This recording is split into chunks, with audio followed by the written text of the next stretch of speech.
Hi everyone, welcome to my YouTube Smart Learning YouTube channel. I hope you can make good use of my Smart Learning YouTube channel to learn new knowledge and become a happier and smarter person.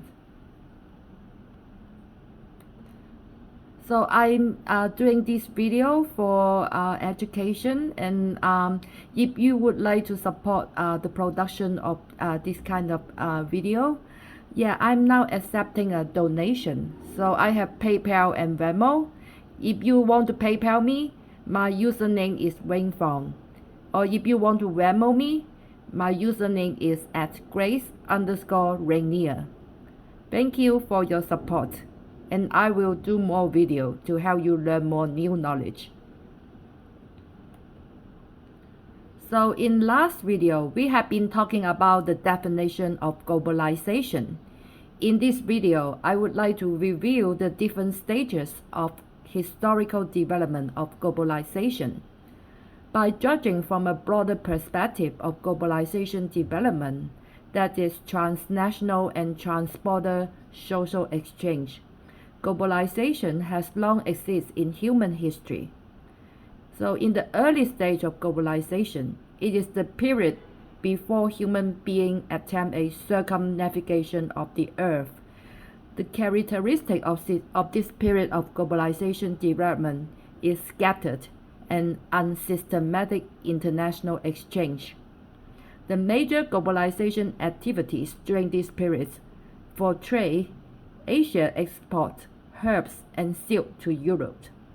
In 12th century, Italian bankers loans to England, the Flanders, and the Balkans.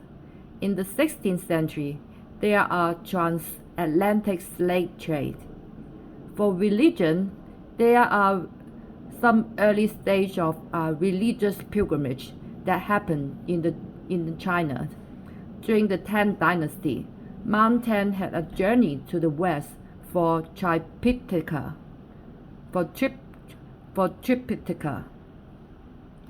As for military, Alexander the Great, Genghis Khan, and Emperor Taizong of Tang had military expansion overseas.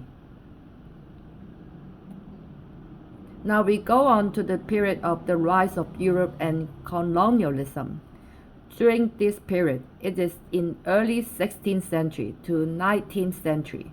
The characteristic of this period of globalization development is European-centered, based on military invasion and colonial governance. The major globalization activities during this period for trade, there were rapid expansion of global trade. European countries import raw material from their colonies and export manufactured products to the world. The U.S. also involved in slave trade by transporting African people to the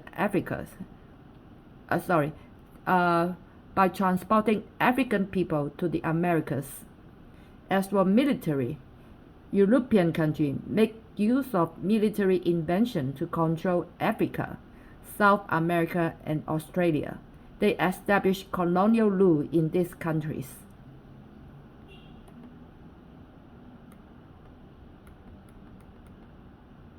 Now we go to the first rise of globalization climax. This is the period after the second half of the 19th century to the First World War. The major characteristic of this period is that during the Industrial Revolution and with technological advancement have helped to improve productivity and transportation system. As a result, international trade was greatly promoted as the major activity of globalization. The major globalization activity for this period, as for trade, the volume of global trade was greatly increased. The growth of transplanetary commodity markets and global brand name goods like Campbell Soup, Heinz Foods, Coca-Cola, Singer sewing machine began to develop.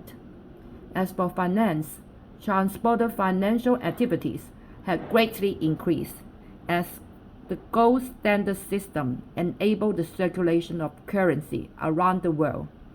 As for immigration, countries around the world have lessened their restriction in border entry, which results in the growth of international immigrants.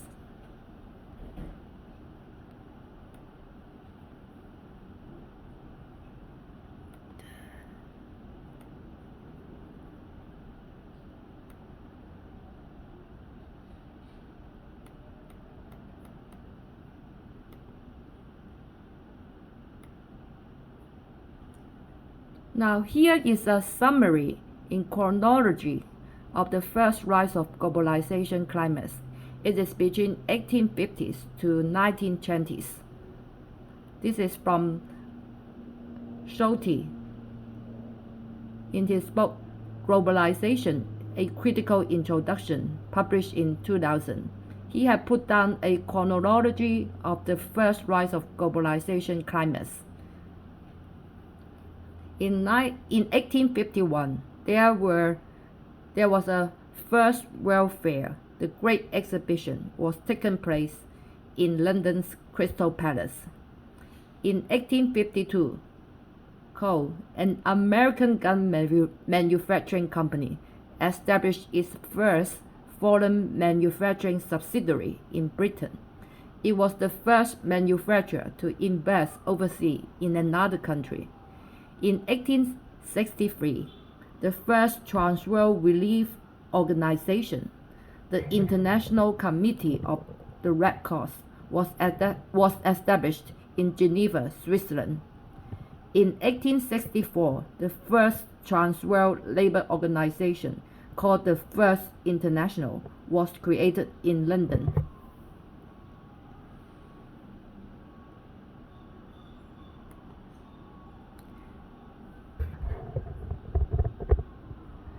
In 1865, the first global governance agency, the International Telegraph Union, was formed in Paris by 20 European countries, adopt a single telegraph system. Now the union is named as International Telecommunication Union. In 1866, the first permanent transoceanic telegraph cable was built. Statewide telegraph communication was made possible by American businessman C.W. Field. It connected the U.S. with Britain. In 1870, the first Transworld monetary regime emerged. The British pound was the prime global currency. The sterling-based gold standard prevailed and allowed certain national currency circulating around the world. In 1872, the first round-the-world tourist excursion was organized by a British travel agency called Thomas Cook.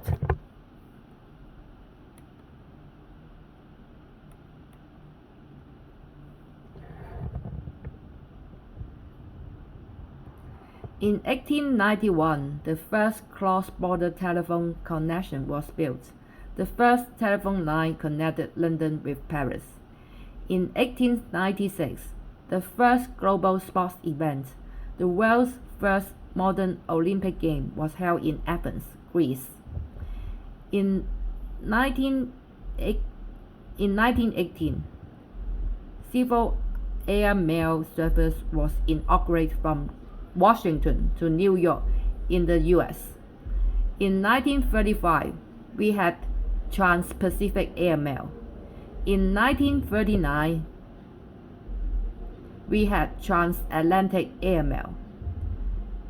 In 1919, the first non-stop transatlantic flight was launched by two British fighter jet pilots during the First World War. It took 16 hours and 1,900 mileage from the US to Ireland. Now let's go on to examine the period of globalization decline.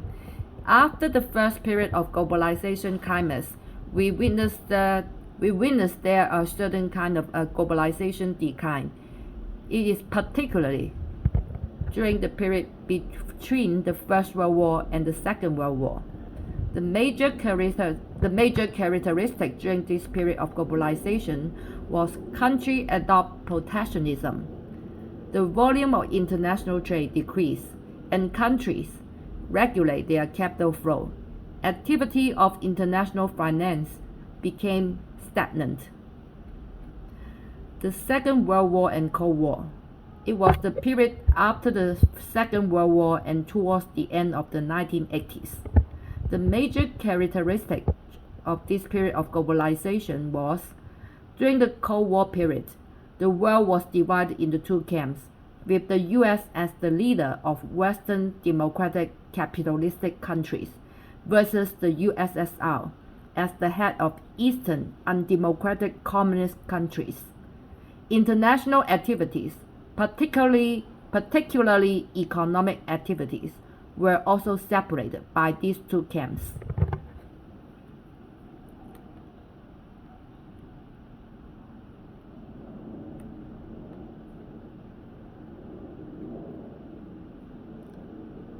So after the period of decline, we now go to the post-Cold War and the peak of globalization.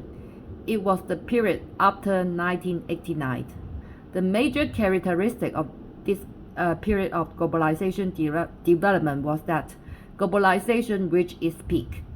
International interaction had greatly increased, particularly in the area of economic development. Global political and cultural exchange had also greatly increased.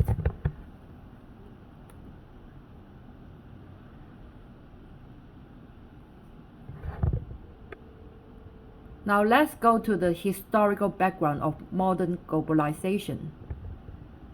We have witnessed and examined the different stages of globalization climax and globalization decline. Now we go on to the modern world period to examine the historical development of the modern phase of globalization.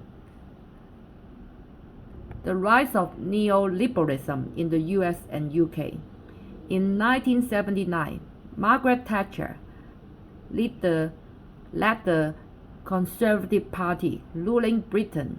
She advocated let the government evacuate from the market, with policy including privatizing state assets and reducing government spending, promoting the rise of neoliberalism. When Ronald Reagan came into the US presidency, he also advocated reformation, decreasing tax and spending, encouraging competition among enterprise, and reducing market regulation.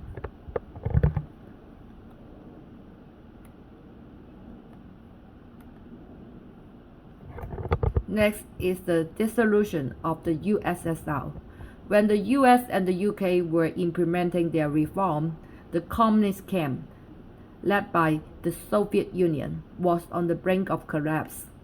In 1989, the Berlin Wall fell, symbolizing the end of the era of world division since the Second World War. Since then, the political division among different countries has greatly reduced, laying the foundation to the peak of globalization.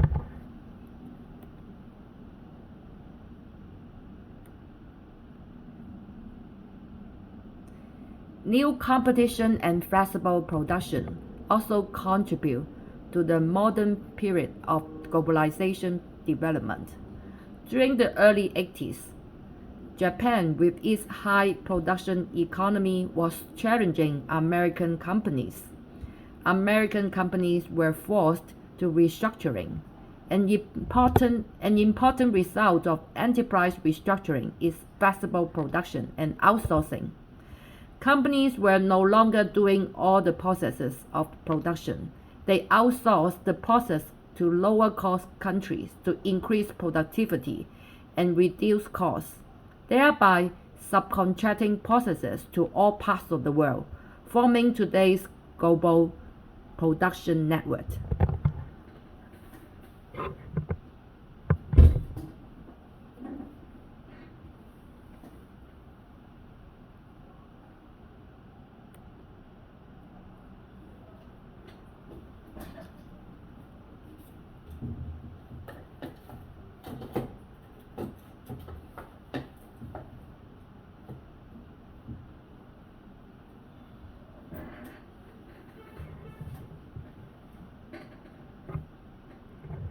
Advance in information technology. After the Second World War, technology in military use has made a great leap. Civic science and technology also has achieved rapid development.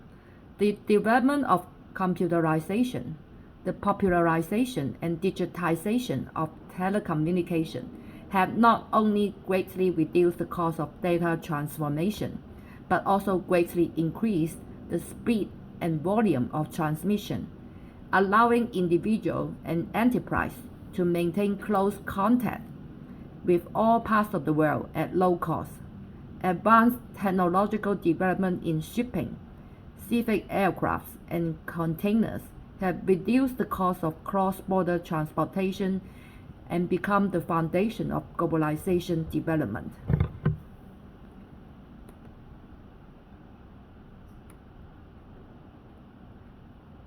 Then is the rise of multinational media.